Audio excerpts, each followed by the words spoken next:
lang magtatapon po ng ampalok. Hindi po yung makakita nito po is may 1K po sa akin.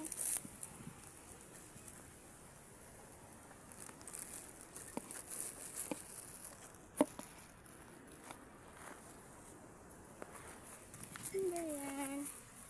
Okay nga. Naitago ko na po yung ampalaya.